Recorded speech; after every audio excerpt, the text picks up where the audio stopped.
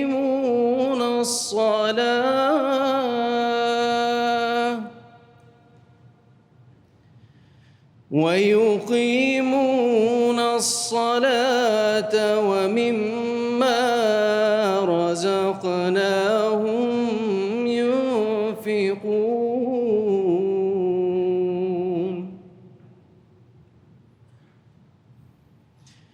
والذين يؤمنون بما أنزل إليك وما أنزل من قبلك وبالآخرة هم يوقنون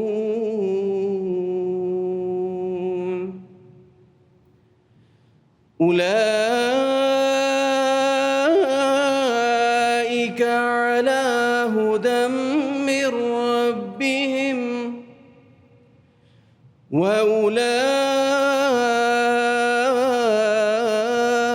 وأولئك هم المفلحون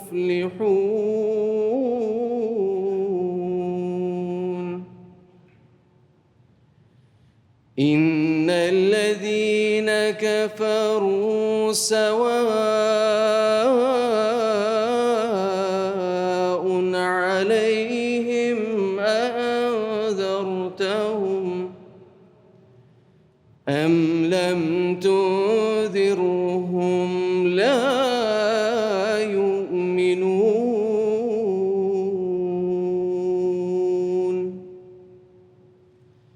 ختم الله على قلوبهم وعلى سمعهم وعلى